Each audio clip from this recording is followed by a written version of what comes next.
right.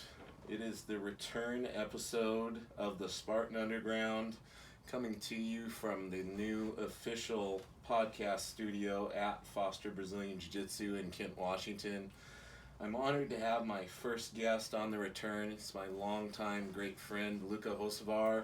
Luka, how you doing today, brother? I am fabulous, caffeinated, and ready to Yes. go. And I feel like this is like a hip-hop studio. It is. I got a feeling like you're doing some rhymes here in the back with this setup, which I love. This is great. That part of my life is over now. Well, I know that you are a busy man, so let's get right to it. I wanted to ask you a little bit about your background coming up before you got into the industry that you're in the fitness and strength and conditioning industry. Is that something that you had aspirations to do when you were younger, or were you focused on a different path and then switched over to that? How'd that all shake down? Yeah, actually none.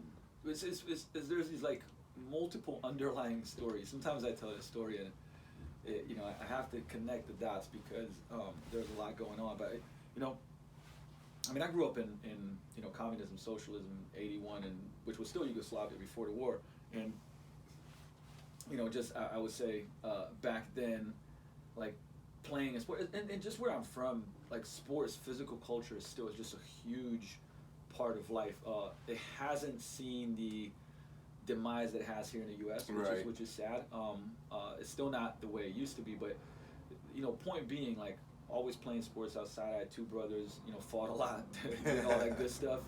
They're both older, but we're really into sports family too. My pops played, never at a crazy high level, but like play basketball. My mom was a swimmer, but we ended up at 7 years old. We ended up moving to London, and it was my dad got a job, right? So it in this it's kind of like the say kitchen appliances. Mm-hmm. They're the bigger company from Slovenia, and so of course, like, what does a person that's living in socialism do? Is going to do better for his family. So we all leave. Now, as a kid, I legitimately thought we're going on vacation.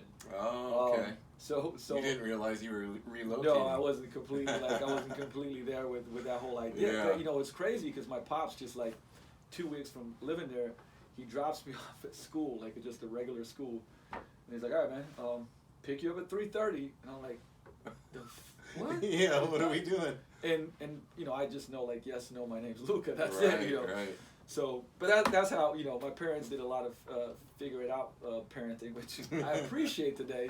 Built character. Right? Oh yeah, built character. And so we lived there for about 4. Long story short, we lived there for 4 years. Kind of the economy crashed a lot, so my dad lost that job, but he was like, "Hey, I'm gonna stay up here and do." I got the side hustle. I'm going to try to start a business, but we couldn't afford living there. We couldn't afford being there. Right. So we went back, like, kind of right around when the war started in the Balkans, 91. And so, interesting times, no doubt, to say the least. To say the least, yeah. And, Slovenia was fortunate. We had the least amount of war. That's Croatia and Bosnia, that was a lot worse.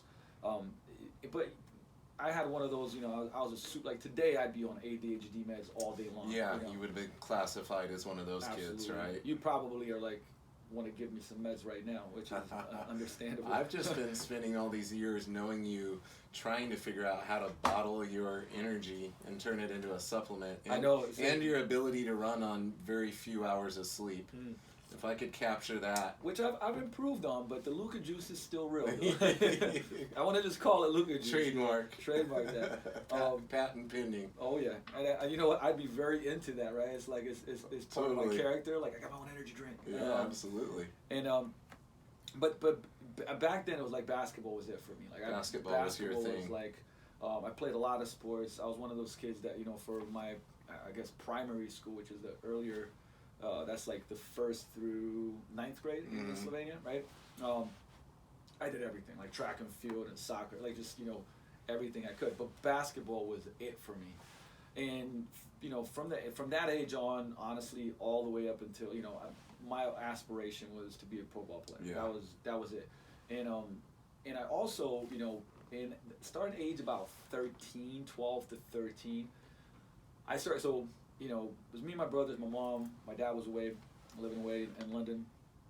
because he eventually ended up making that business work. And so basically for the next 25, 30 years, he ended up being in England, right? Like kind of import, export, there for 5, 6 weeks, home for 5 days. So I didn't really see much of him. And I was like a knucklehead kid. So it was basically, I went to school, but, I kind of went to school. You weren't always the most focused on the academic side of things. I did enough because I could get away with it, but I was I was in the streets a lot. Like, so I played basketball and I got in trouble and did a lot. From ages, especially like 13, 14 to 18. I was involved in a lot of just organized crime, and I look back on these days, and I think it was part of it was my putting attention into something, and school was like, you needed you were trying to find some kind of outlet. Exactly, outlet, and then I had people too that became my people, like it's your crew, and some of them weren't the best influences. You had that camaraderie in that but group. You have the camaraderie, and you have the the belonging and being part of something, and two, a big part of it, what it was, is I was the youngest kid. I was always, there's a whole bunch of stuff that happened in my childhood where like you're seeking significance, like absolutely trying to kind of stand out. It's trying to stand out, trying to be like, hey, I'm here, you know what I mean? And so that for me took a wrong turn too, because it was, I think crime, one of the things about crime, I think, is that you feel powerful, even though it's all it's actually insecurity. Yeah. I mean, it's insecurity, but if I hold a gun, then I feel like I'm powerful, but I'm really insecure. Correct. It's because you're scared and exactly. insecure. Yeah. But you don't understand that, and so like these are the outlets that I would go for. Yeah. And so a lot of basically I'd practice basketball and train 5 hours a day. Maybe more. I mean, just as much as I possibly could. The rest, I'd come to school a little bit enough to like pass, and people to see me there, and it used to be less and less. Like from 16 to 18, it's like I'm just showing up for tests, maybe. I mean, it's just, there'll be a joke that I was at other people's schools more than my own. So my friends were like, dude, like, you're at this school more than your own school. It was crazy, and it was true. But that was actually what ended up leading to me leaving, to go to the U.S., part of it. Because I was a good basketball player, and I was already playing, like, pro when I was 17. And, okay. Like, I would say second division pro. And right. But I always, like, if you ask me then, what do you want to do? Oh, play an NBA, of course. Yeah. That's the only thing I want, right? And so that's the pinnacle. Oh, that's the, yeah. And for, I was around enough players, too, that, did make it, and played around a lot of really good talent. I mean, today, like, for instance, like, every player that's ever played in the NBA from Slovenia, I've played against, except for Luka Doncic, who I played with his dad, Wow. Goran Dragic plays for Miami Heat, friend of mine, Ben Odrick, Roshan Steric, like all those guys. Like that's amazing. A short generation that we were all in. All from that group, yeah. Yeah, so it was, it was a great, I guess it was a great time. I was around a lot of greatness, on that end, and that pushed me for sure. And so when you came to the U.S., was that to continue pursuing basketball, or was that kind of a little where the fork in the road happened and there was a little shift? Yeah, well, that was the thing that, like, when I was 17, our Slovenian team, our coach took us to Eastern Invitational Basketball Academy. It was like the number one kind of high school, what would you call it, invitational, right. that kind of where the scouts are. The scouts are for colleges and stuff. And now with no intention of me going to college, by the way. This was like, hey, we're going to go there, play, get this experience, play against the U.S. high school teams. And I went for like 10 days. So this is in New Jersey. And I had, had a great experience, played great. I was like, oh, this is awesome. And there was a guy there, his name was Wayne Jones, and he was like, hey man, do you ever, think about going to college, in the U.S.? I was like, not really, I play pro, like this is, I'm going to go to NBA. And he's like, oh, okay. And so I never thought, but he kept in touch with me. He was a really cool dude. It's kind of like a mentor figure in a sense. For sure. In that regard, yes, because kind of being like, hey kid, maybe you should have something to fall back on. Exactly, but more so in, I think that because we talked. He was the guy that ran one of the, because you get on a team, and he was basically the team, not captain but coach. Yeah. we talk, and obviously I share some stuff, and he's like, "Well, have you ever thought about this?" And I was like, not really. I'm already playing pro. I'm just trying to get to the next team, this, that, the other. And so it kind of it didn't fall off, but we kept in touch. Like, he had my email back then. It was not a lot of phone or social media. It was just more email. And so that year from 17 to 18 plus, I was that age was what I just a lot of stuff started happening. From getting in trouble with police and other let's just say other figures in order. I mean, just like the stuff that I'm not exaggerating, see in movies, right? And even like one of my friends, I would say, people that influenced me in necessarily not the best direction, like would start bringing his lawyers. He's like, hey, like and it was funny then, but it was it was the transcripts of us talking on the phone because we were bugged. Oh man! Like, so all our conversations and like we had all these codes, so it's not like we got caught, but it just started piling up. You know? And my basketball coach was a huge influence for me. Not Wayne, but the coach from Slovenia. He was like, man, I know what you're doing. Like he's like, number one, if you're late to practices, you won't play. And he knew he could kill me with that. Right. Because I hated that. So I'd be late. He's like, next game, just sit me. And I'd be like, what the fuck? Like I'm the best player. And he didn't care. It's just like. So and then he sat me down. He's like, man, look, like what do you think is gonna happen? Like what direction do you think are you gonna go here? Yeah. And it made me really think, and too, like there's just a couple of things that popped up, and like people would come looking for me with guns in front of the gym. Like it just started getting kind of wild, and I got plenty of stories, and it all accumulated kind of into that year, and I was like, man, like this is going nowhere good, and I started laying off certain things, but what happens in that kind of that organized crime game is that it doesn't leave. You can't just be like, well, listen, guys, Right. I'm done with it all. Like I'm only doing a little dirt here. Don't worry about me. It doesn't. Like it's just all of it. Just follows you. It all follows you, and it all rubs off. And that whole year, Wayne kept in touch with me, and he's like, man, like, why don't you come up to? He lived in Denver. I think he still does. And he was like, come to Denver. We'll train for 2 weeks, then we'll drive to Jersey, and we'll do 2 back-to-back Eastern Invitationals, right? Because there was I think there was 3 weeks, but like to do 2 out of 3.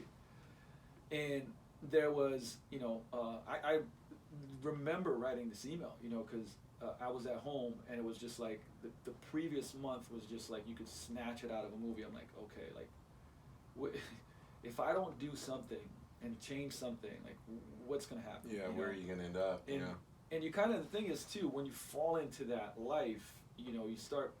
It's such a crazy thing to even think back about the things I was willing to do and doing. Mm-hmm. That I'm like, man, that was so crazy. But you can, your environment just shapes your behavior so much. That you hang around, people that are willing to do whatever. You start kind of morphing into that. And good and bad, right? Good and bad. And there's another side of this, which is obviously the good side of this, where I am today. But I remember emailing Wayne and I said, you know what? Okay, like I'll do that. And I flew out and I trained with him. We did the red rocks because it's an elevation too, so we're doing all this conditioning stuff. And now here's the thing: I don't know anything about college recruitment at all. Right? Okay. I'm like, all right, let's get a college. Yeah, let's right? do it. And but I do really well. Like I do really well in East Invitational. And there's a bunch of schools like Western Michigan, Delaware State, Quinnipiac. They were like, man, we really like your game. Like we'd want to bring you on. And I'm like, okay, cool, awesome, let's do this. And they're like, yeah, okay, well, year one, you're gonna walk on. Like it's July. There is no scholarships for next year. There's a like, process here. You run. I mean, nobody has scholarships after May, right. June. So I'm like, okay, how much is it to walk on? There's like all these schools like 42, 45 grand. Like, I remember talking to my dad. I was like, I'm not even gonna bring this up. And then I just brought it up in like mid-sentence. He's just like, no. And so in that camp, there was a, I can't even remember the coach's name, but he was one of the coaches on one of the teams in the 2 weeks. And he said, hey, look, man, like, there's a JUCO upstate New York. I used to play there, and then I used to coach there. And then he went down to Southern Florida to be one of the top D1 JUCOs. He said, but you'll play, and they can't do a full ride, but you can get some, obviously, support, I think, for tuition. Right. And at that point in time, I'm like, I'm bought into this idea. I get back August 3rd, and I'm like, all right, like I just let's do this. I go to the embassy. I start doing my paperwork.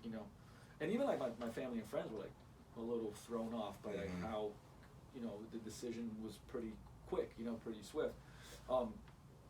Well, I get the paperwork. Anyways, my first day of school that I was supposed to be there, because I kind of started late, was September 11th. So I was on a flight 20 minutes after the towers got hit. Holy cow! On the way to New York. So we flew in the air until we ran out of fuel. Landed in Nova Scotia. Spent a week in a military camp. Took a 2-day bus drive to the city and then up to upstate.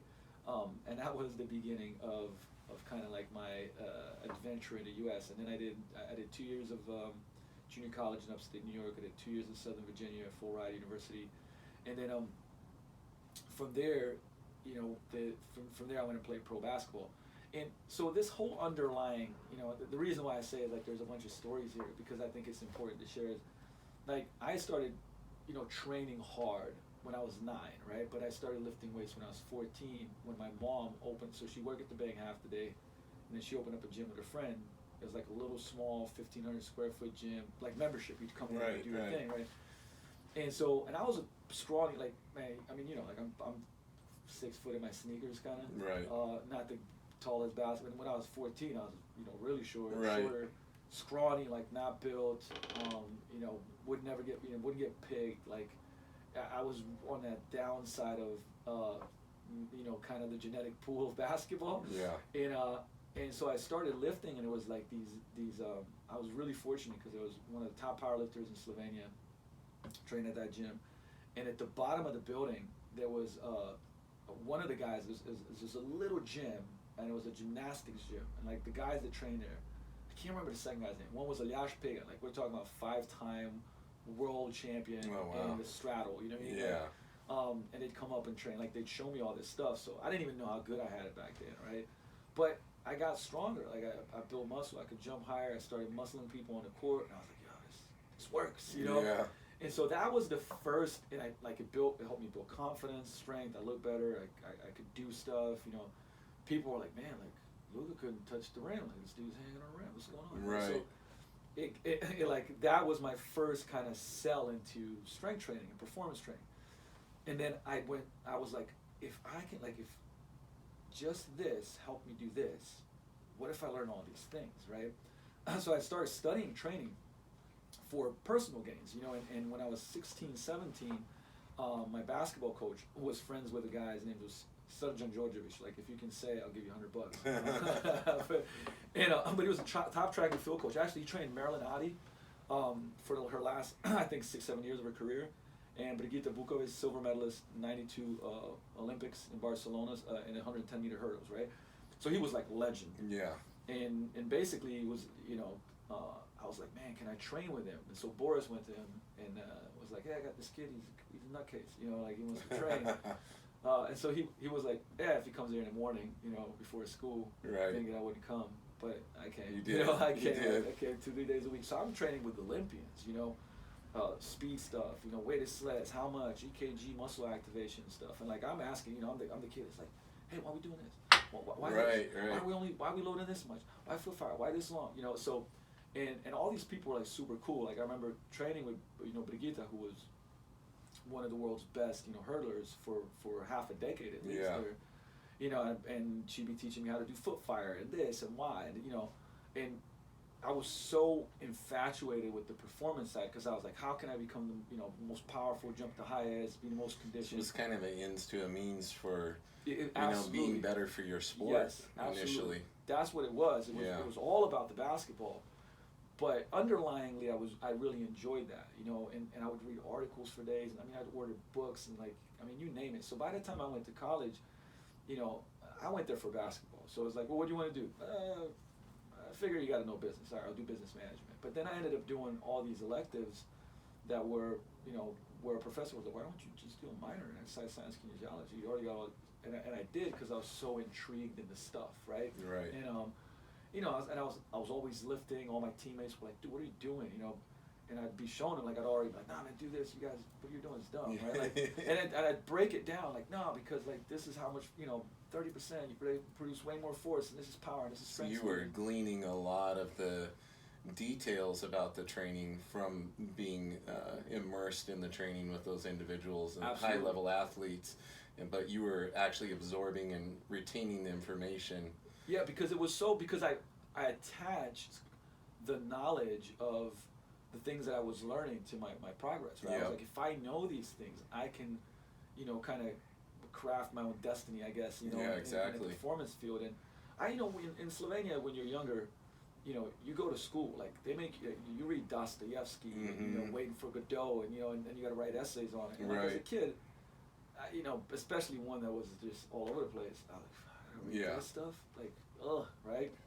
But then when I figured out, like, hold up, I can read whatever I want, and I can read strength manuals and stuff from Zasyorsky and Hershansky and Charlie Francis and the stuff that they tell me, when I do it, it works. Right. That's what, like, that was my first kind of, I think, where I fell in love with education, because it was like, if I learn this from the best and then I do it, I get the result, and because I was seeking that, like, hey, look, I'm great, I'm good, significant stuff, I bought in so much to it because I started figuring out, like, man, I actually have an unfair advantage if I learn these things.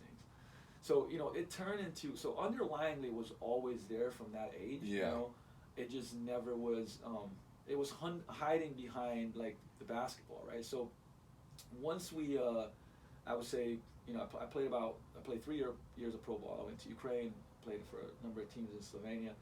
And while I was still playing, like, I never kind of lost touch with the learning of the performance stuff, because I was always like, I can learn it better than, like, the strength coaches that we had could help. Even I know I'd listen to them, but I'd be reading so much. I mean, I went through 3,000-4,000 articles on Elite FTS and T Nation just in the span of, like, a couple of years. That's crazy. All the books. I was still playing pro. I was going to seminars. That's how I met Eric Cressy. And Eric is one of the world's, I say not one of the world's foremost, I say, strength and performance specialist for baseball. But just in general, like a fitness industry leader. And I met him, 14, 15 years ago, at a seminar in Birmingham, England. So I flew out, went to the seminar to learn, bought all his products, all the DVDs and everything that he had back then. He didn't have money because he didn't change into pounds, so I took him to lunch, and that's how, like, we met, that long ago. And I was just, like, trying to, like, take everything in, right? Like, how can I be the best? How can I be better? And my second year playing pro, I kind of started, we had a guy that taught us how to do kettlebells back then, and like nobody was, no one was doing kettlebells back then, right?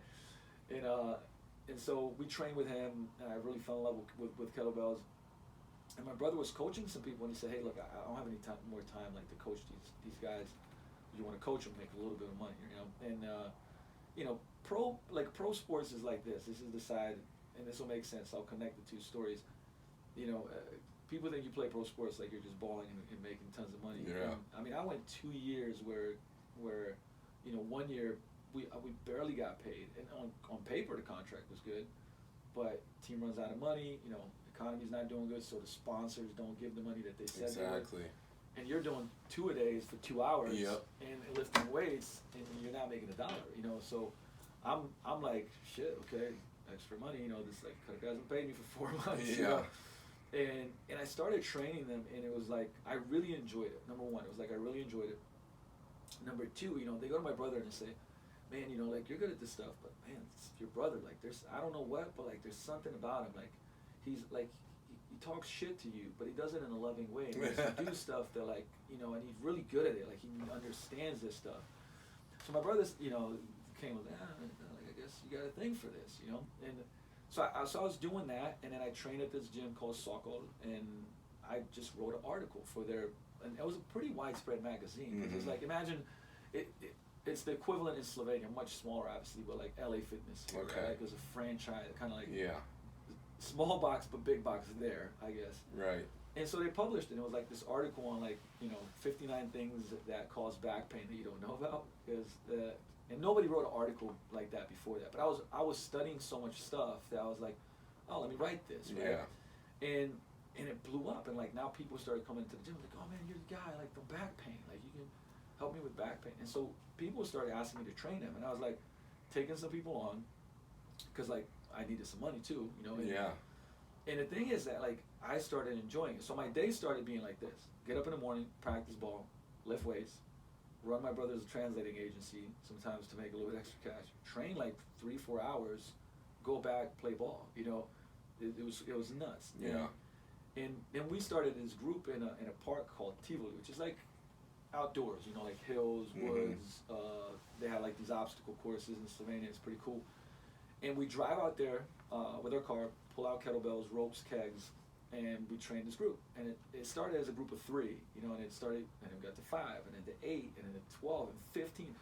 And so, you know, imagine like, at that time it was mostly guys, but you know, you're in the woods, and like this is where families come and people are walking by and walking the trails, and you see a group of like 12, 14, 15 guys swinging metal balls, you know what I mean, like, and going nuts and shit. And what would happen is that people would just stop and watch us, you know, like, what is that, you know, and we just go, hey, well, you come the next Friday and try it out, Yeah, you know? exactly. And some people would be like, oh, no thanks, and some people are like, okay, you know, and they do it, and that's where I just got this gut feeling, like there was, you know, I'm still like fully into like ball, but I'm like, man, there's something here. Like how is this isn't growing just because, you know what I mean? Like there's people reaching out to me to train them here.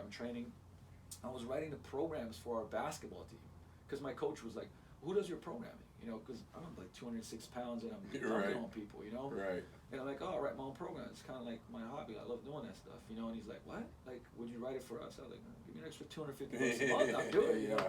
And they did it. Like, man, they did the programs, and the guys are coming to me going like, yo, like, I feel better. My knee doesn't hurt. Like, and so I was getting like this positive feed. You know, it's almost like, hey, I'm doing good stuff, helping people. Yeah, I was gonna say you had a passion for it, but the real love for it kind of was in seeing how it was helping others. Absolutely, and it was, you know, and to kind of riff on this point, subconsciously, I, you know, all the way, even to like in I say this out loudly, but I want to be like very upfront about, like, you know, when you're in a life of crime, there's always like there's always a part of you that could like almost pull you back. Okay, so for a while, right?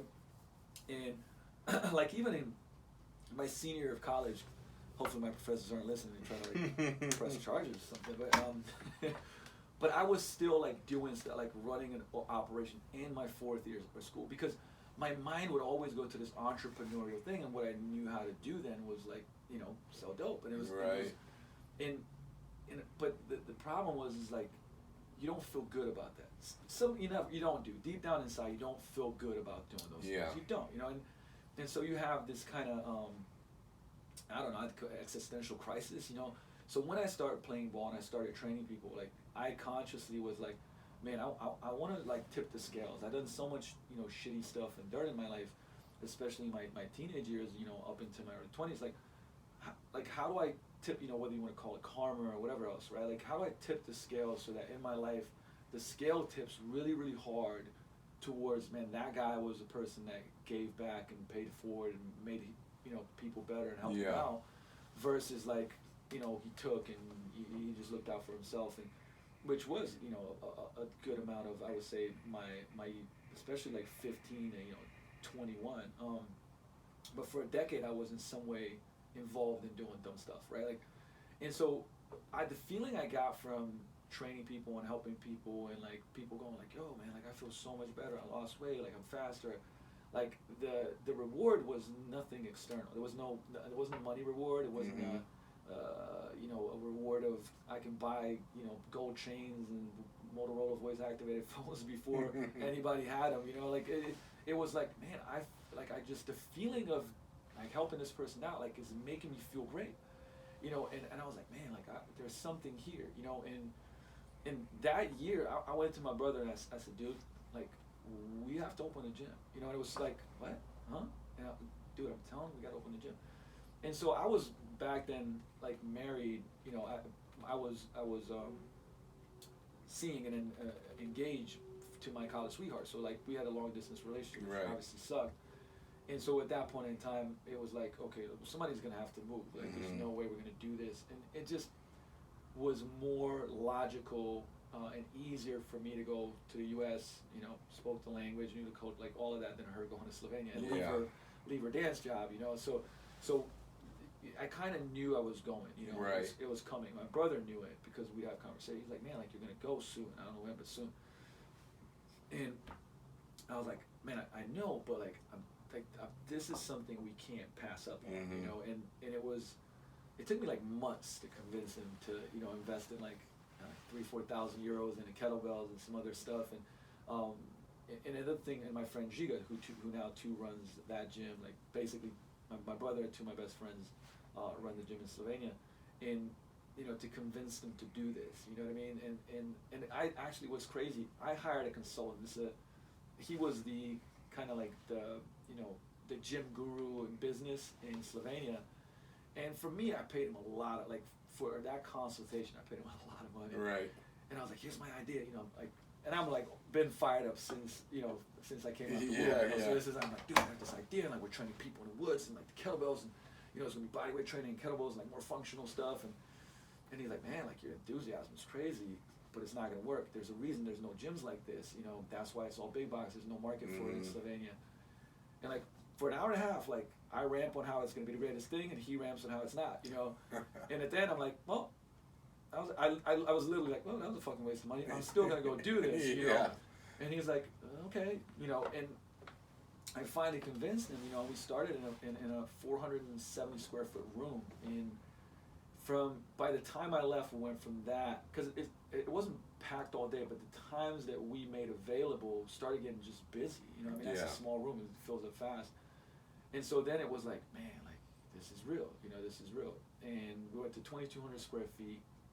Then I left to go to the U.S. And so I basically, came here and nobody knew me. I started from scratch, worked at LA Fitness, but like I said, that gym started about 14 years ago, and it is the, look, we started that quote unquote functional training gym, right. As much as I hate to say the word, but like there was nothing like it, before, and like we are the number one, like we set the trend, and.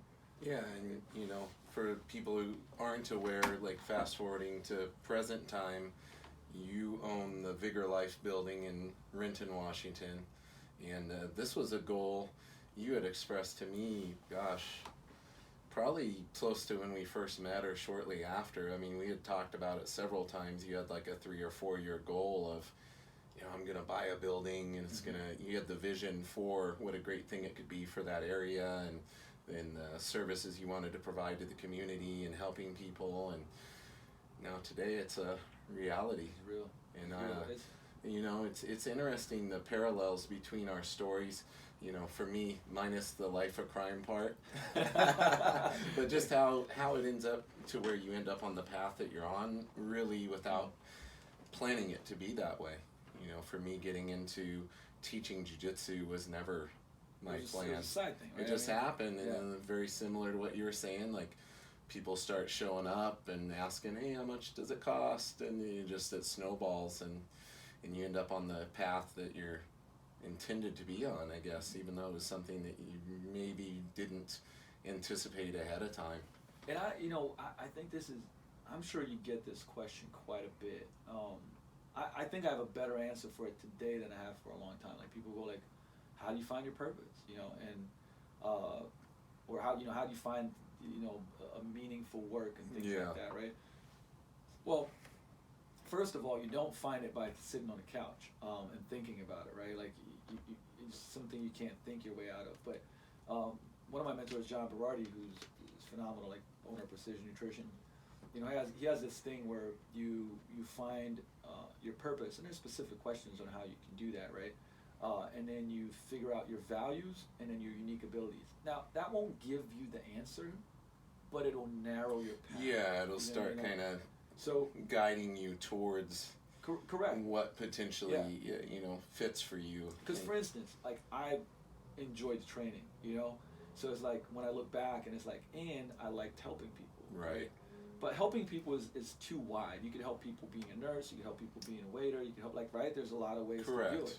Correct. And for me, like fitness influenced my life in a very, very meaningful way. Like gave me confidence when I was like super shy and insecure and like felt like Yeah, I now don't you're belong. speaking in front of, rooms in front of thousands of people Yeah, on the regular. and it started, but it started like it starts as a little thing, right? Yeah. Like and so anything, and two, like the people that I would still consider saving my life are my basketball coaches. Like well, they were coaches. That's Right. what important to say, right? They were coaches.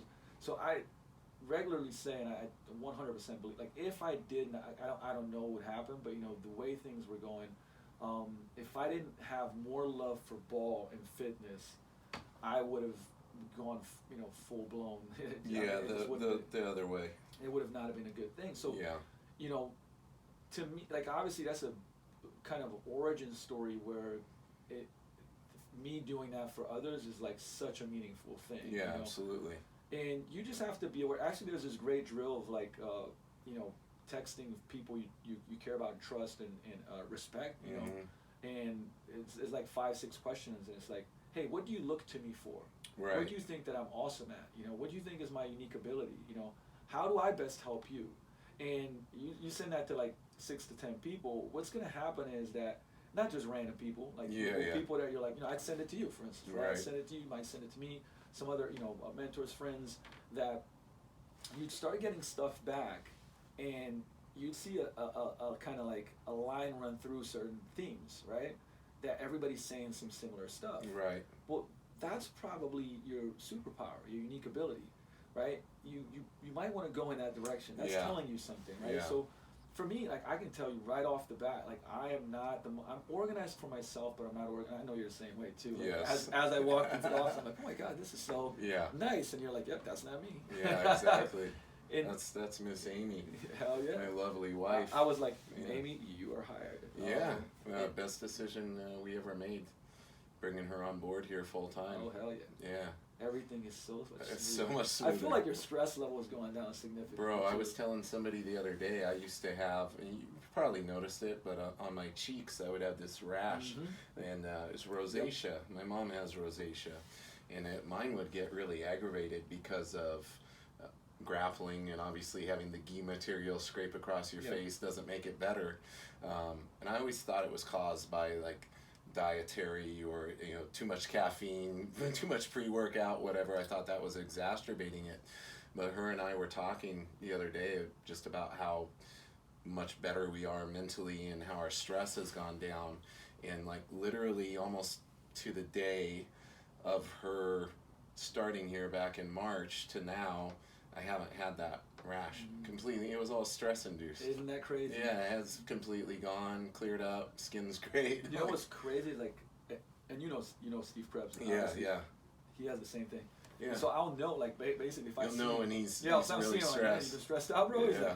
like, Exactly. Like, I see it, right? Yeah, it was crazy though to make that connection. I'm like, oh man, it completely went away. It's this brings me to like this point of the we're both people that really believe in like hard work is, I mean, not only a value. Honestly, I always thought like my superpower was I can outwork anybody. Right. I still believe that, and now here's the thing. That's a good thing until it becomes a bad thing. Exactly. Right? And so these last years I'm working doing more of less. Still like working really hard at the things that matter the most and that move the dial the most. Yeah.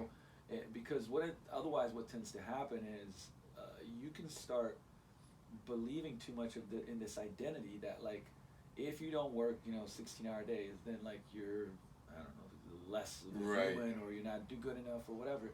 And this is it's kind of like this lesson in balance, right? Like most people maybe don't train enough, right, to be healthy, so they should do more fitness and watch their nutrition more. And then there's a ever-growing population now in the U.S. specifically that do too much. Yeah. Right? Not enough sleep, too much training, constant stress, no recovery methods, right? And it's like you're also now sick and beat up, right? And some extreme dietary things based on whatever the latest trend is. Right? Like water fasting. It's like, good Lord. It's become, and this is kind of like the problem of, I guess there's tons of positive stuff and tons of negative stuff with social media, and, Yeah. and you know, this I would say massive influx of information, right? I always say people are drowning in information, but you know, thirsty for transformation, Right. and it's like hard to now. It's hard to dissect and dilute. And I think it's the same. Like I think in fit, you know, obviously fitness is the field that I'm in, and but it's the same in business, right? It's the same, right? Like you're just a bombardment of information. Like what should you do? And it's so much that like people are even more confused than ever. Yeah. You And run into that in the jiu-jitsu world too. same thing, right? Yeah, it's the same exact thing. There's so much, you know, back when I started, there was no technique videos, there was no books on jiu-jitsu. And I always say now people can go on YouTube and spend literally longer than that. Like you can free content, you know, out your ears, and but it's like information overload, and it can be hard too to, you know, I'm sure like in your industry, sort out the quality information from that, because it's just a mass amount, and it'd be exceptionally hard for newer jiu-jitsu students who are wanting to, you know, oh, how can I supplement my training? I want to look at videos, and it's like, well, you got to make sure you're looking at videos from the right sources and not just random, because anybody can throw a video up on YouTube. So, and if you don't, you know, you haven't been training very long, you don't know what's good and bad. So no, and you don't. Well, now we judge, unfortunately. You know, I mean, some of the greatest strength coaches that I know, you know, don't have a lot of followers, right? Like, right. And then there's, you know, Missy with a beautiful tush, with Right. 7 million going like, hey, this is what you Yeah. should do. Like, you have no idea what the hell you're doing. You know, so yes, absolutely. It's like, you know, do your due diligence, and in context too. Like, if I tell you how I'm training, should you be training that way? No, like I actually just, you know, I just trained, not naming any names, but like a very, very high level, Very prominent pro athlete in Major League Baseball, and like, you know, and as I'm training him, like obviously that population has a specific repetitive patterns, and you know, I mean, it is the most powerful movement in sports is the baseball pitch. You know what I mean? Right. And if imagine like you know, you're watching a video and you're watching somebody who's giving good advice for, I don't know, the general population, right? But you can't take that now and go and just apply it to anybody, because everybody's different. And you know, I know everybody hates the "it depends" answer, but it does. And so it's the same thing. Like, you know, we're really good now, like the gurus, you know. And it's funny. I was just speaking to my buddy Craig Valentine's event, you know, and I have this the speak. I mean, I was running the panels for gym owners. Right. So, and I have this thing, and it's on it. It says, you know, industry guru, and I'm like, oh, fuck, you know, I'm that guy now. But you know, but it's like the guru said, do this, you know, and like just like my fitness coaching, and I know your jiu-jitsu, and when I do business coaching, I ask more questions, you know, than give answers, because I don't know, like, let me find out, like, what's going on here, you know, but where it's like, hey, dude, just do this drill. Yeah, but when I do this drill, you know, this hurts. You know, like, yeah, absolutely. Okay. And then, like, with jiu-jitsu, there's so many things that are, you know, maybe a position or a technique that's good for one body type, but doesn't necessarily work well for somebody with a different body type. So everything has to be adapted and evolved to the style of that person's game and their, you know, stuff that'll enhance their attributes instead of them trying to force themselves to work for the technique. It's like finding techniques that work well for them is a art in and of itself. And you know, so there's a thing. This kind of brings me to actually at Craig's event. There's like what I did is I sit at the table, and you know, there's 20 plus gym owners. They're asking, I'm, you know, hey, what do you do? What is your struggle? You know, we'd go around, and I just kind of like, you know, rip, which is what I love doing. And you know, one of the guys like, hey, I'm still in the military. I got these powerlifting records, but like, I got 6 more years, but then I want to open a gym. You know, and I come to this point because you know, like, what advice do you have? You know, like, I mean, I know I'm still far out, but you know, that's why I'm here and I'm learning. That I was like, dude, the number one thing you should do is find gyms in your area and just intern there.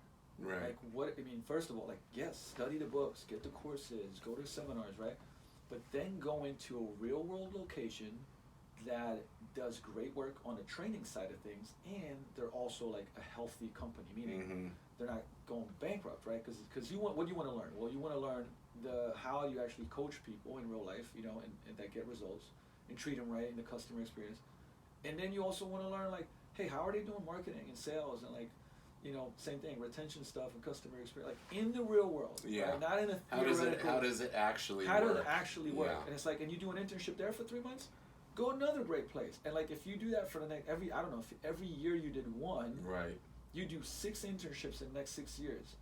How fucking qualified would you be in that? I mean, you'd be as qualified. I mean, you'd be crazy qualified. Exactly. Right. So, and at the same time, you're also like learning, you know, from the books. Yeah, it's like on the job experience Exactly. in a sense. But you can actually apply and see how this works, you know, because somebody comes to Vigor and is interning and go like, hey, I read this thing and man, like this is the best way to do it. I'm like, cool, all right, so show me how you do that here, and then they get stuck. I'm like, well, see, because you read this here without the context of Right. you got 40 people in a class. Or Yeah. what about if you got a group of, you know, There are 65? there are variables. There's tons of variables, and I still can't figure it out why people would not like.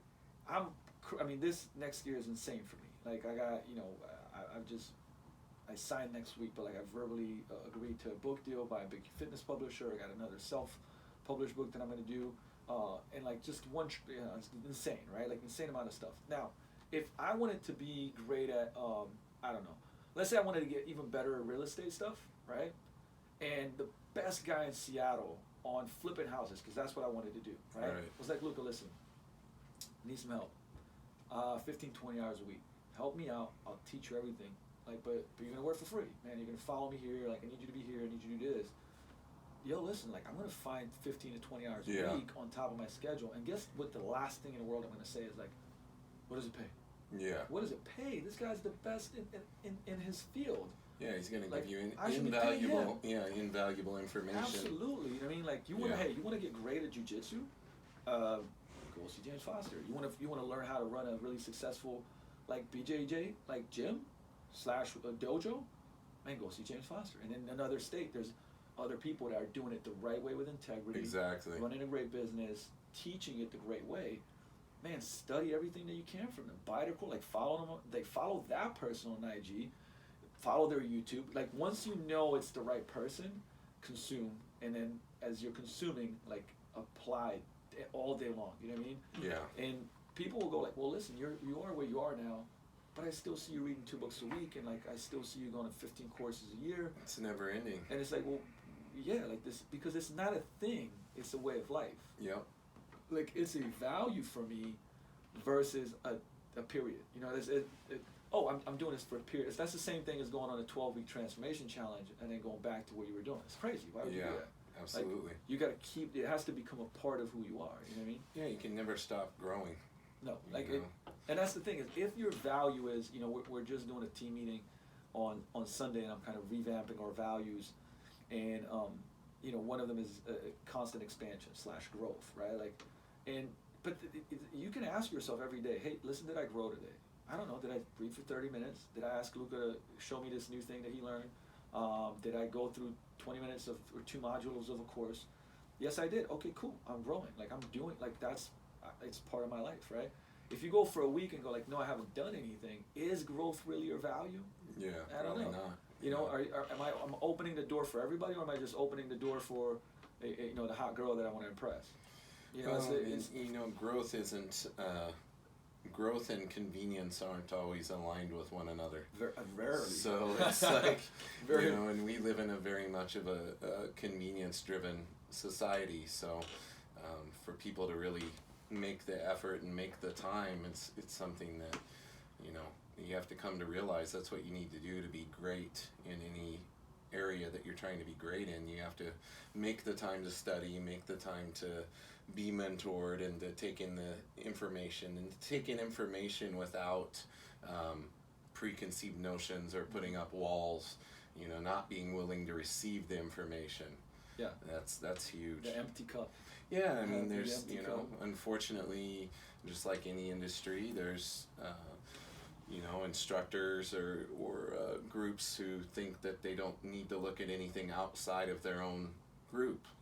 like, oh, we have great instructors here. We don't need to go to a seminar and learn new things. And it's a very limiting approach. It's a very limiting approach. I feel you can learn from everybody. Absolutely. Like I even learned stuff rolling with my white belts, because white belts, they don't necessarily know what's right or wrong. So sometimes they'll do something crazy, and it's actually like the best cool. thing. Yeah, They yeah, came up with something. You go like, hey, what did you just do? They didn't have the inhibitions of, oh, that's wrong, I can't do that. Sometimes they do cool stuff without even knowing it. And I take that stuff away and put it in my back pocket for later down the road to develop. But that's, what you're talking about is also humility, right? Because I think in any case, but especially once I think you have achieved something and people look to you, like I said, getting the industry guru badge, it's very easy to go like, well, now people, like, they think that I'm the guy, so, man, I can't look like I'm dumb. Yeah. And that's the ego, right? It's like, whereas I'll go to conferences, I still, front row, all the notes, asking questions, I was just at Brett Contreras' gym, who's very well known for obviously glute training and kind of popularized it and whatnot. A very, very, very smart dude.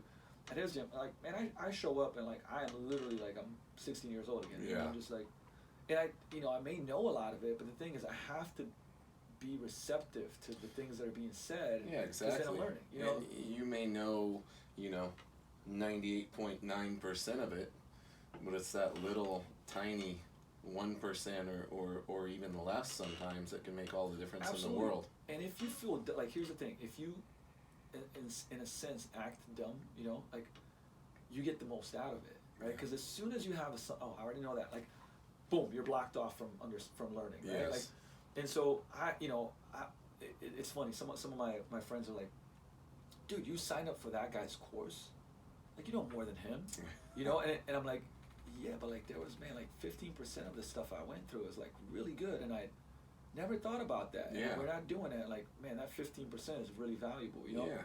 And I'll publicly say it too. Like, I don't give it, like, I can tell you right now, like, I follow, who all the people that I follow and what I learn from them, and like, I'm proud. I'm like, yo, I just learned this thing from this guy, but I think that's the kind of competitive advantage in a sense, because, like, think about this. We can all learn this is the quote. I think Alan Cosgrove told me.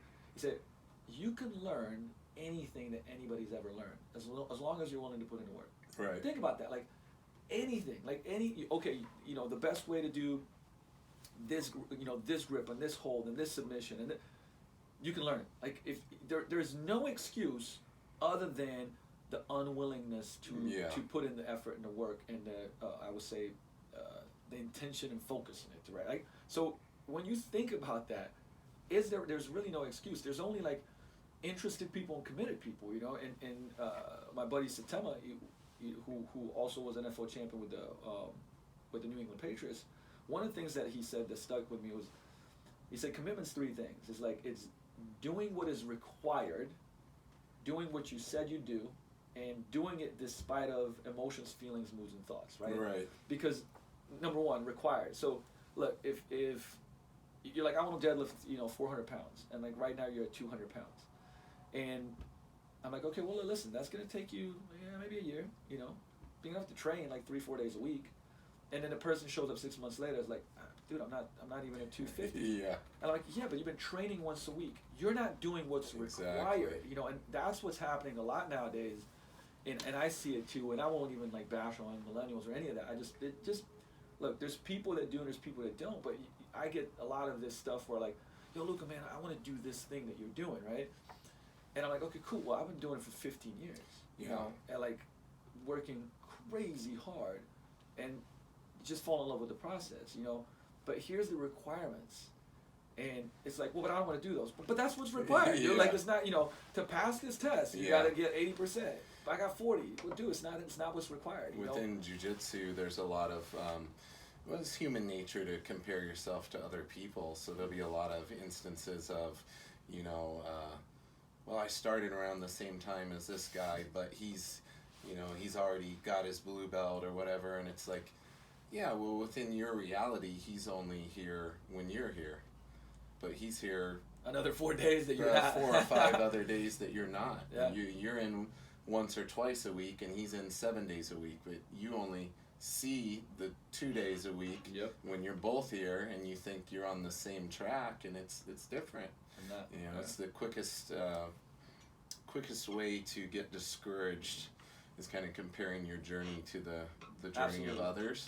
And then having those type of expectations, right? Because, Exactly. I mean, did you hear how like Tony Robbins got started with speaking? Yeah.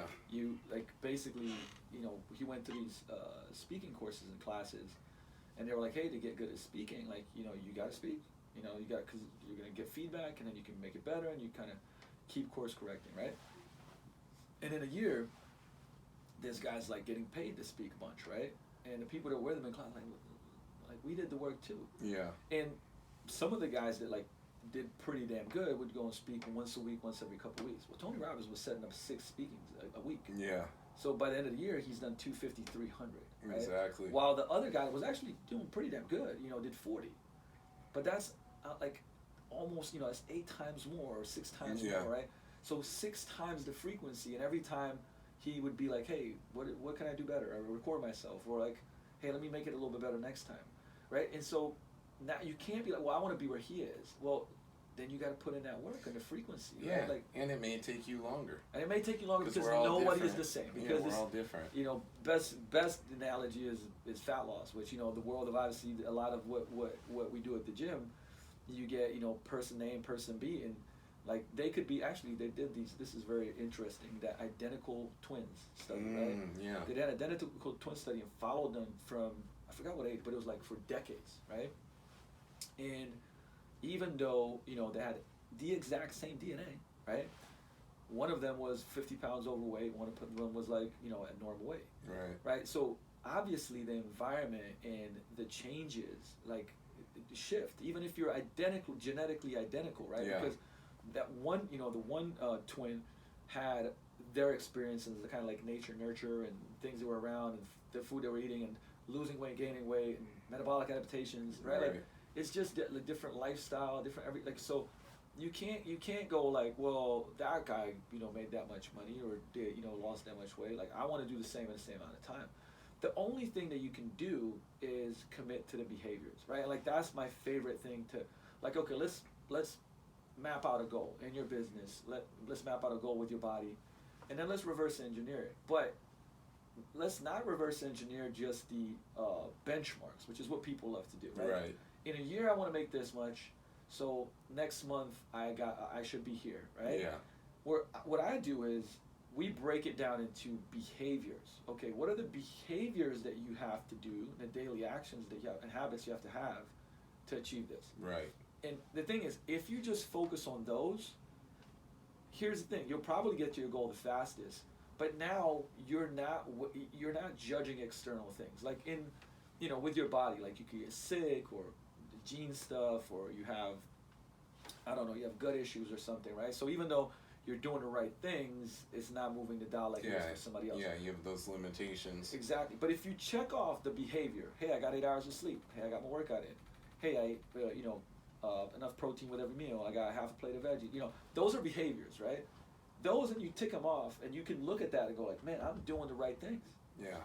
Okay, then that's the only thing that you can worry about and focus on, and not worry about the external stuff. Focus on the process. On the process. Yeah. Like, that's it. It's the most cliche-ish answer. It is. That you can have, but like, to me, like, that's what I end up doing with everybody, even in the business realm. It's like, hey, look, okay, cool. Did you contact these 3 to 5 people? Are you doing an email, you know, newsletter a week? Are you putting out quality content? Do you have, you know, like, you look at the behavior stuff, and from the behavior stuff, okay, cool. What's your customer experience? All right. Are you doing it? Like, if you can check those things, you know, 90 days later, people are like, yo, my business is doing better than it ever has. Yeah.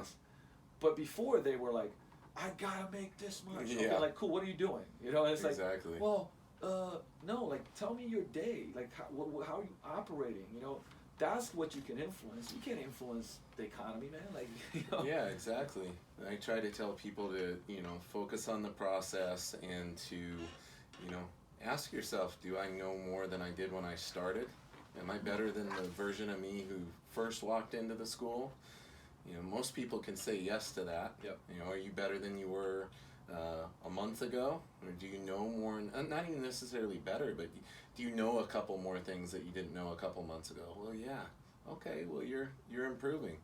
Like, you may not be able to see it because, you know, unfortunately with jiu-jitsu, it's a very subjective, and there's a lot of people look to visual indicators to see if they're doing better, which is usually the rank on the belt, and that's the benchmark. And you know, they get into comparing themselves to other people, and you have all those pitfalls and things. But you know, you have to be focused on the process, and eventually the outcome will happen when the time is right. It's a great point which you bring up, bringing people back to seeing the stuff that they've accomplished. Yeah. Because we're all like, you know, you brought up comparisons earlier, and it's the biggest trap, right? It is. Comparison's the thief of joy, because Well, think about, you know, in your industry, it's how you look. Like, a lot of that comparing how you look. I come in and train this much, and I don't look like so and so. You know, and what's wrong? What's wrong with me? I'm putting in the work. And the thing is, like, if that's your mindset, right? Like, there's always gonna be somebody fitter. There's always gonna have somebody with more money. Like, somebody prettier. I mean, look, it's reality, right? So you have to love yourself and appreciate the stuff that you do. There's nothing wrong with pursuit of, you know, the process of pursuing to be better. Yeah. Right? But it's like it's like the Dan Sullivan, they called it the gap, you know, the horizon. Like, what happens when we're such a hedonic, you know, society? Yeah. Like, I can't wait till I make six figures. And then you make six figures, and you're like, I want to make. Now what? Yeah, that's what defines you as a person. Exactly. What if all that goes away? Yeah, now you have an identity crisis. Yeah, or like, what if, you know, somebody, you know, I want to win a jiu-jitsu world championship, and then they win it, and they're still not fulfilled, and their whole identity is about being a world champion in jiu-jitsu. It's like, okay, well, what more is there after that? Did you have that? No, because my goal never was. That's not the reason I do this. Mm. You know, that's just a fun test for me to go in and compete and see how well I do, and see what I need to work on, and all of that. So for me, that's not it didn't really matter, other than that it's a nice.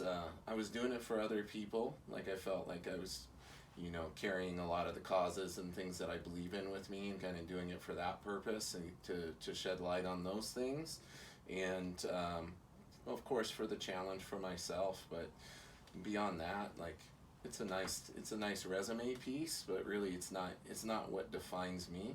What defines me is using what little sphere of influence I have within the jiu-jitsu community to help people. I think that's my purpose within jiu-jitsu, and in doing what I do, is being able to help other people, and to help people understand how they can take the principles of jiu-jitsu and apply them to different areas of their life to make improvements and have positive impact in their life. So for me, as long as I can do that, that's what defines me, I believe, within the jiu-jitsu world, not how many titles I can win. And all that stuff's cool, I'm not gonna lie. Like, it feels really good to win a world title. Winning, accomplishing goals you set out for yourself. Like, this year I wanted to, you know, I'm like, I want to win back-to-back years, and I was able to accomplish that. That was really cool. But it's not what makes or breaks me. Yeah, you don't attach, and that's I don't give myself value based on whether I can or can't accomplish those things. That's a very, very powerful way of thinking, though, man. I almost think that in itself is a superpower, because you shed the unneeded pressure of expectations. Right. Like, because, you know, when you understand, there's a great book called Inner Game of Tennis. That was the first one from, I can't remember the author's name. Inner Game of Work too. But a lot of what he talks about is, like, you know, you learn so much faster when you don't have the inner editor constantly like, right. You should have grabbed him right there, and you should have pulled the Kimura. Right, like, yeah. That doesn't make you the best, right? Like, you fall to the level of your training, but when you're free, you actually do your best work, and you do your best. Definitely. You know, whatever sport you're in. Yeah, and staying present. You know, being present-minded, and not looking at the past. Like, I know in basketball they say to forget the last shot you took. Like, literally focus forward essentially, like whether you made or missed that last shot, you're supposed to just focus on focus forward on the next shot. Well, the greatest shooters, if you ask them, right? Like, and I know me at my best. You know what's crazy?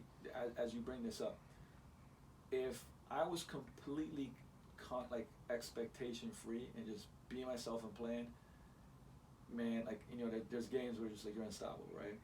And then there's games where We call that the flow state. Yeah. And I've been I'm very, very fortunate to say like I have experienced that, like actual I actually, if I'm not mistaken, I still hold the highest scoring record of high school national games. It was like 67 or something. Like nice. it was insane, but it was one of those like where like I could kick the ball and it go in, Right. But I also know the other side of it, like you miss 4 or 5 shots, somebody talks smack, you're not in a good headspace, and your confidence falls. And it's like if you put those two videos side by side, you would be like, who is that guy? Yeah. Like that's but it's the same player with the same skills, and the only thing that's influencing how well they play is in here.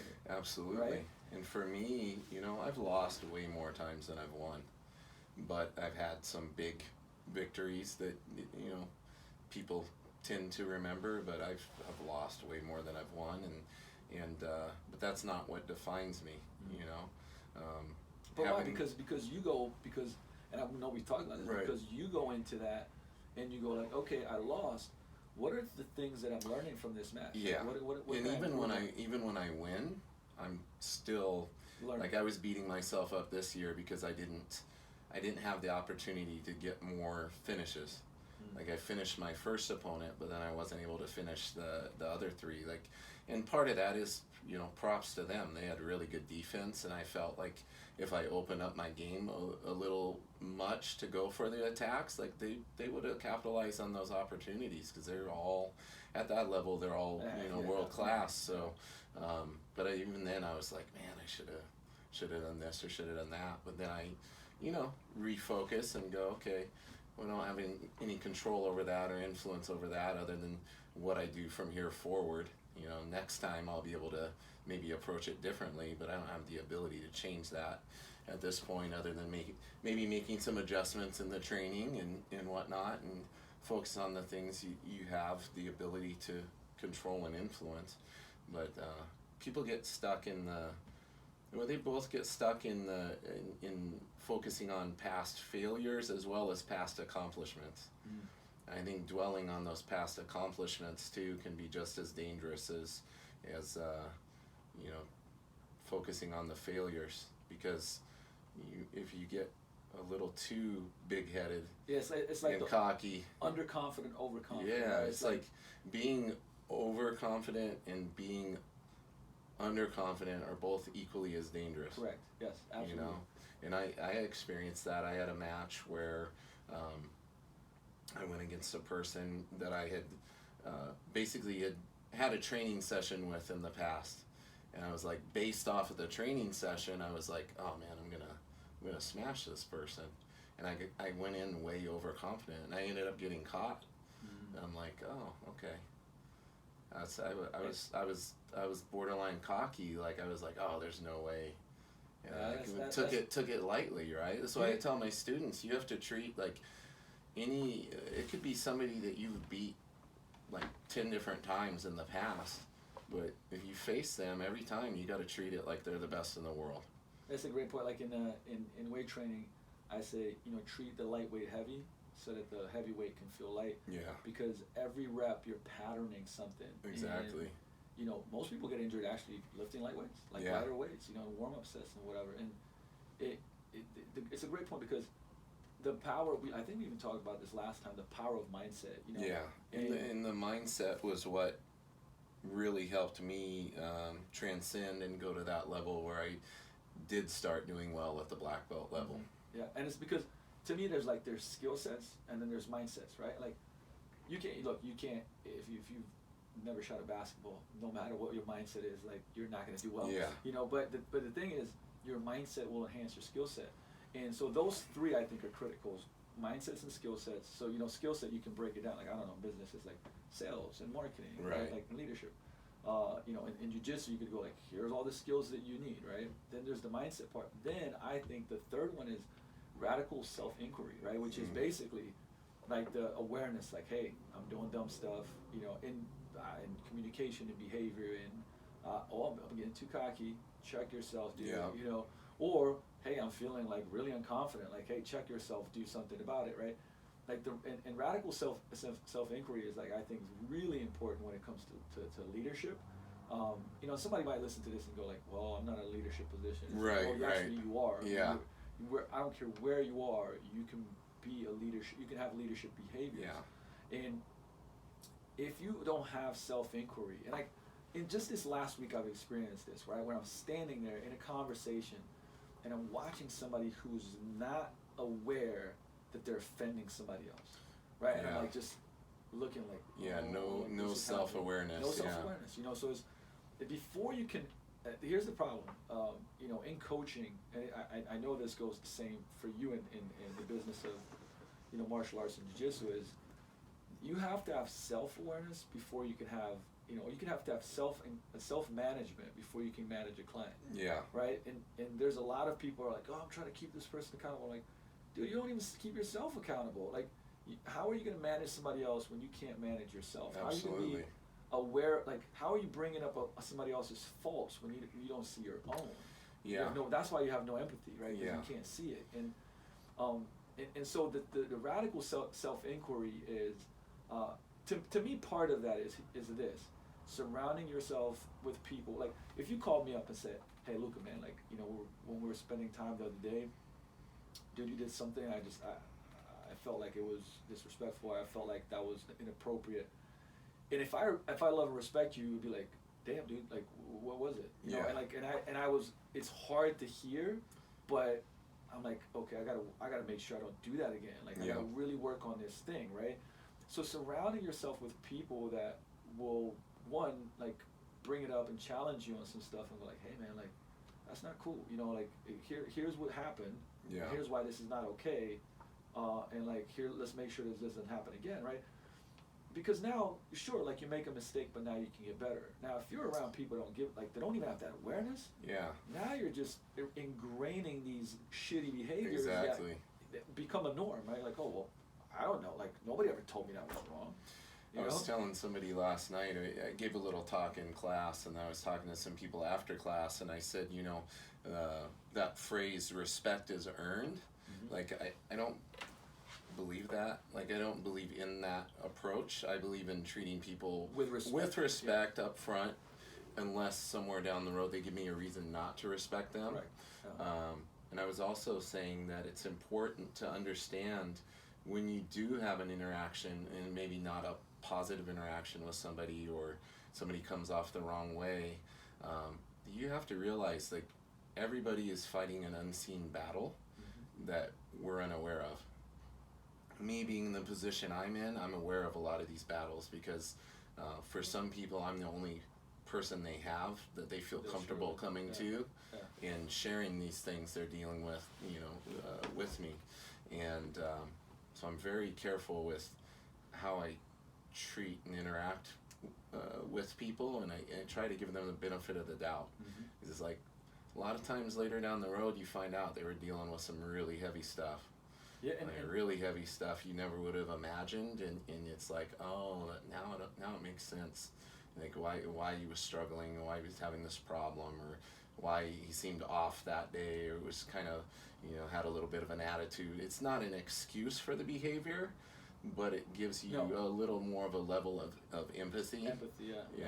Because, think about it, like, think of yourself at your worst, right? Like, come on, so, anybody that you ask, like, tell me that one time, right, where, man, you behaved in a crazy way because something was going on in your life, loss, death, whatever, divorce.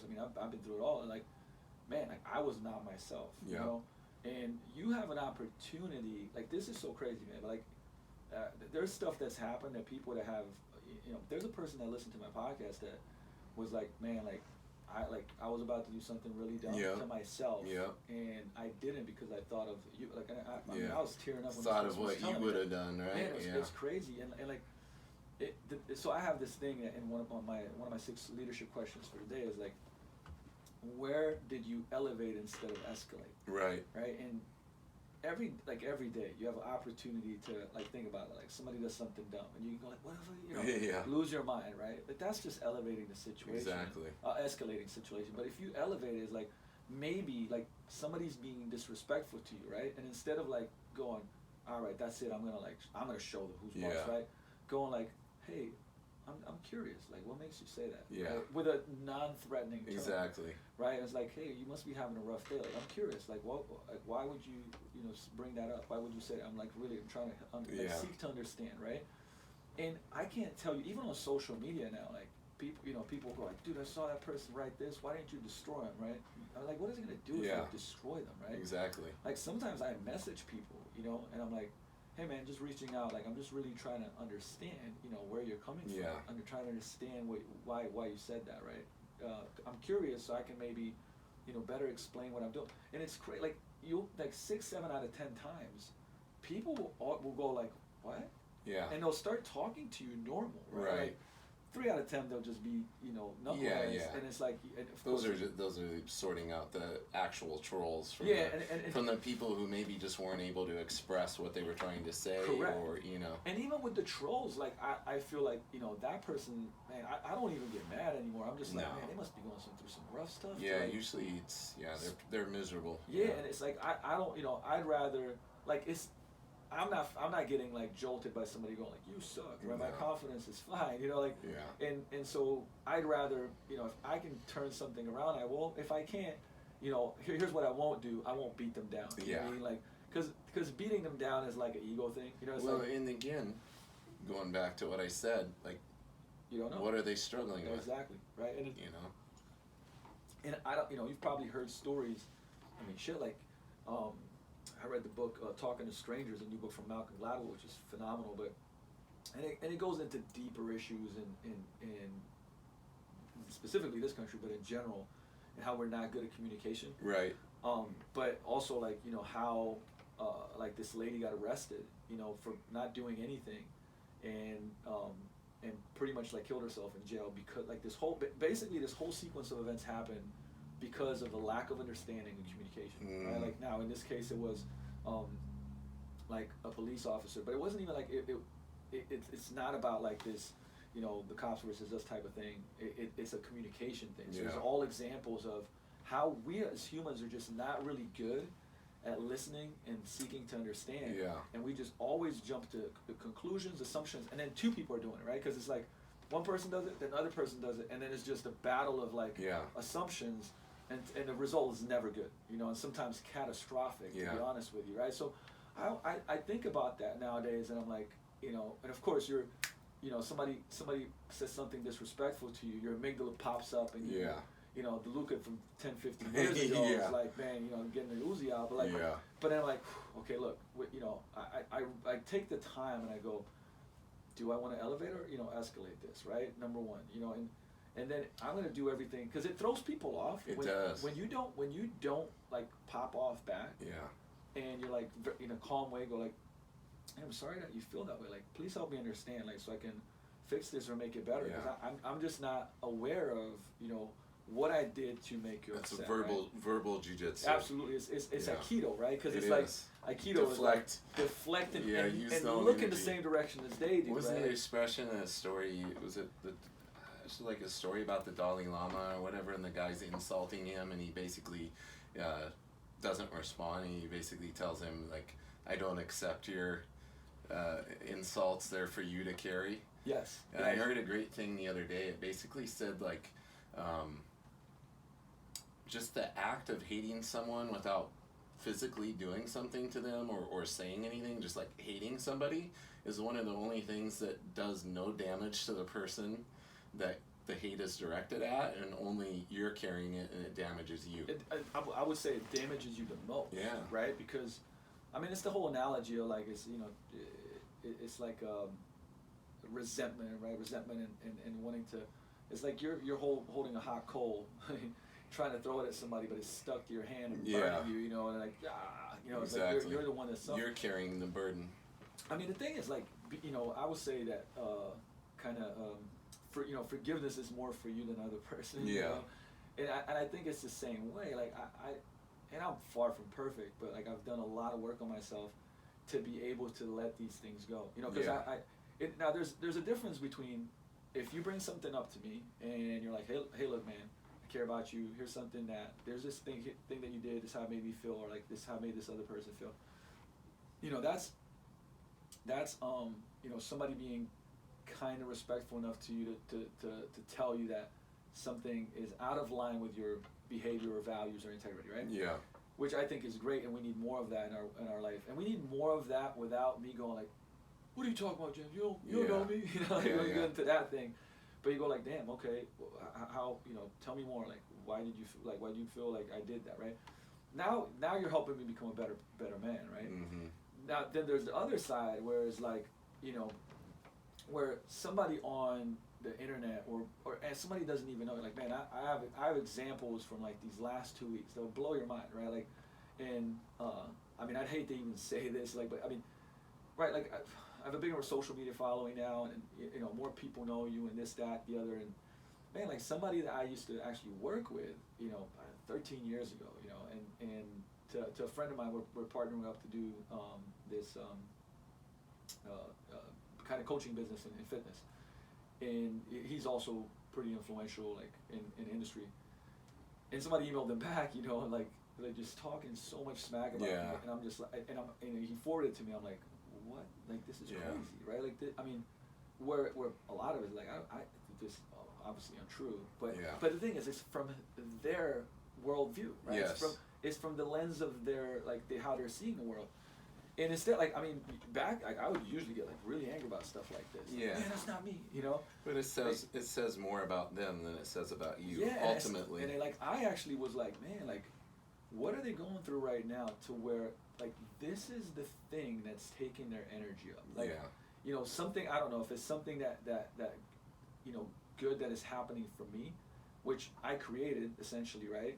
Like, is triggering them, right? It's a mirror. Most of the time, it's good things that are happening for you. Yeah, absolutely. That triggers that. That triggers somebody else. People tend to want you to either be at their level or slightly below, preferably slightly below their level, but then a little above is still okay. A little above, in some instances. If you get too far away, you start pulling away, then that's when people really start exposing their true nature. Yeah, and I started doing and I have these moments, right, where I'd be like, see somebody online, like, man, I know that guy. That guy's bullshitting, and like, look how well he's doing. And then I go like, hold up. Why are you upset? Like, regardless of how they are or whether you like them or not or whatever, right? Like, what does that have to do with them? Like, hey, maybe that's like, maybe you need to promote yourself more. Maybe you need to market more. Maybe you need to, like, forget about, like, it's not about them, it's about you. What is the trigger? There is a trigger there, and so I rather explore the trigger in myself and like do, point the finger to myself and learn something from it, then go like continue, because that's a victim like blame mentality, right? Totally. And once again, like, even if it's a scenario where at the end of the day you could say like, well, I dislike that person and I don't think that, I don't associate with them, right? Yeah. Okay, cool. But like, if you continue to ramp on what they're doing, that, man, you got to check yourself. Yeah. You know what I mean, why is this thing triggering you? Yeah. Like, oh, it's your moral compass. Stop it. Get out of here. Your moral compass is like, I want to do right in the world. That person's doing wrong, and I want to, get out of here. Yeah. Okay, cool. Do right in the world and go and do good, and become more well known and more influential. And do more good. Like, that's a huge driving force for me these days. Like, why would I want to be more influential, have a bigger audience, have more money? Because I give so much of it back to the community, and like I want to be able to do that 100-fold. Somebody, I was hanging out with Bedros this weekend, and he was on the show with Ed Milet, and he asked him, hey man, like, some people, like, somebody said to me, like, when is enough? When is enough money and this, that, and the other? And he was like, well, he's like, hey, Bedros, depends on how you look at it, man. But like, when is it? He's like, you give back to Shriners Hospital, like you're the second person behind Justin Timberlake in donations. Right. Right. When will there be? When is there enough kids with help? Yeah. Like, when is there enough people to give back to? When is there enough?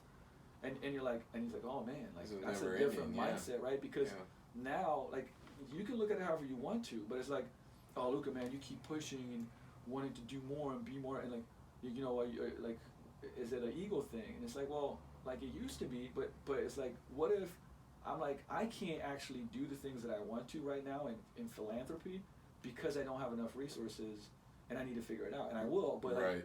but it's like, that's what I'm thinking about. Like, how can we like change the community more, right? How can we do this more? And it like, hey, listen, like Richard Branson, you know, who goes to him and goes, you know, Richard Branson, you got billions, you know, you got billions. What are you still doing?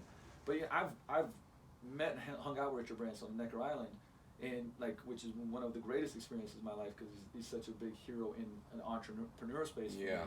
And like that guy's the real deal from the standpoint of like he doesn't care about like he's trying to think about how to change the world like and fix stuff like Bill Gates, right? Right. He doesn't give a shit about that, man. Like, and so to me, I think about legacy and like, you know, Simon Sinek calls it the infinite game. Like, how do you what we leave behind, you know, like we're thinking about that. You know, I don't want to sell Vigor Ground. I want to have it be around forever for my kids to run it or whatever. Yeah. You know, like, how do we make this impact in a community that's beyond what I could ever do? Now, will that, you know, is that an ego thing maybe? I don't know. Like, will that matter? But here's the thing. The process of me living my life like that makes my life more enjoyable, and it helps way more people out, right? So it's Definitely. a win-win-win situation. So that's the crazy thing about it. Somebody will go like, oh, like, when is it enough, right?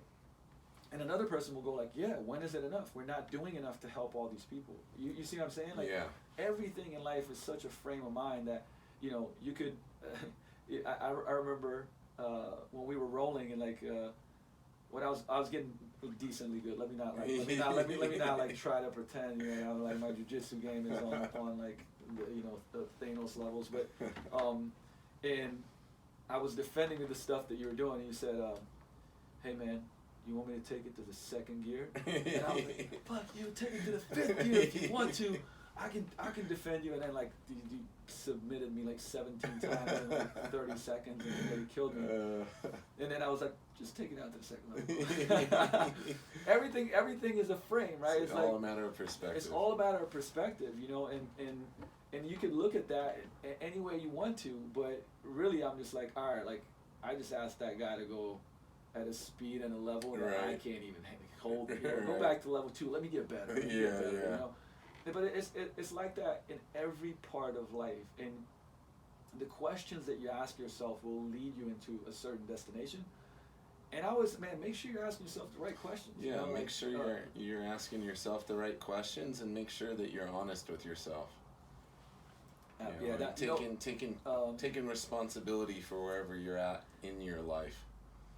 My buddy said the greatest form of wisdom is taking your own advice. Yeah. You know, and we don't do it. Like, so if you came to me and said, man, Luka, I'm struggling with, you know, fill in the blank, and I'm like, James, here's what I really, you know, this is what I see, this is what you should do. When the equivalent things happens in my life, I'm fucking not gonna do the same thing. You know, exactly. I'll do some dumb stuff elsewhere, but if I just took my own advice, I'd be living such a better life. You know what I mean? Like, and that is the being honest with yourself that you're bringing up. You know, and I would, you know, I don't know where we're on time. We are cranking along. I'm cranking along. But I keep coming back to this. Like, I keep coming back to this, and this might sound selfish because of, you know, like everybody that asks me about jiu-jitsu, I'm like, oh, go to James's, like go to Foster's, right? And people go like, well, why? And there's two answers, right? One answer is like, well, like the jiu-jitsu is great, like the teaching is awesome, the coaching is, you know. But the second one is, it's the environment. It's the things that you teach, the way you teach, and the principles that you teach and live by, you know. And like that's why I personally think that that's part of the reason that your kids program has grown so much, you know. And like a testament, because like all of my friends' kids, you know, like whether it's my ex-wife actually, Erin, or Martha, one of my coaches, or like, I mean, I probably know like 5 or 6 kids that train here. Yeah. That I was like, go there, and like they've been here for a long time. time. And like, yo, that is, you know, and like even when the parents go like, man, I haven't been able to stick with anything, but they stick with that, and it's a testament to the environment, you know, like, and the power of environment is like there's a lot of things that take a long time to change, like things like belief systems, you know, and the ecosystem of mindsets that you brought up from your childhood, like nature and nurture. But the fastest way to change anything in your life is to change your environment, right? Like you said, when the goldfish is sick, don't treat the goldfish, change the water, right? Like, and that's changing the environment. Like, hey, listen, you don't like where your life is going? Look at who you're around. Are you what books are you reading? Maybe none. Maybe all you're watching is TV. Like, you know, who are you listening to? That's all environment. What are you eating? What are you putting in your body? You know, like, what are you doing anything physically? Right? Yeah. Change your environment. And those are all things in your control. All in control. Like, to do. Even at work, right? Like, even if you're like, oh man, I people at work are constantly asking me to eat donuts. I'm like, you know what? Go for a walk. Go to a cafe that's got like a healthy, you know, I don't know, like chicken bowl or salad, whatever the hell, right? And go there and listen to podcasts. Yeah. Same 45 minutes, 60 minutes, but like you just changed your environment. Exactly. You know, 90 days later, 6 months later, different life. Yeah, right? it adds different up. life. Adds up. And that's why I'm like, hey, if you want to do something, like if you want to change something fast, right now, don't try to like white knuckle yourself out of it. Like in positive environments, positive behaviors are easier. You know, like James Clear talks in Atomic Habits, the fastest way to get rid of a bad habit is to make it harder. So you love ice cream and you eat ice cream every night, take the ice cream out of the house, right? Now, can you still get ice cream? Sure. Right. Go to the store. Takes more effort. But now you're like, shit, I gotta drive to the store 20 minutes, get the ice cream. It's 15 minutes. It's not 50 minutes worth it. And bam, you now don't do that bad habit. You want to do a good habit, right? That's why, I mean, this is an old kind of thing, but like when you go to sleep, put on your training gear or put it right on the floor, right? So now it's like you get up, you put it on, and you go, right? Like you made it easier to do. There's this crazy study about a guy that wanted to learn how to play guitar, and he said, okay, in the next 30 days, I'm going to commit to doing 21 days of playing guitar, right? So he put it in his room, right? It was like every day when I come home, I'm going to play guitar for 30 minutes, right? In month 1, when he tries to do this, he plays it like 4 or 5 days, right? And he's like, but it's only 45 seconds away for me to go get it. Right? Yeah, exactly. Then he goes, all right, here's what I'm going to do. He put it right by the couch. Bumps into it every day. Like every day when he's like sitting down, he's like, oh, look at the guitar. Boom, now he plays it 27 out of 30. Yeah. So what did he do? All he did was made the habit easier. Yeah, he changed that, easier access to it. Exactly. Yeah. So, man, you want to get in shape? Come to Vigor Ground. You want to get great at jiu-jitsu?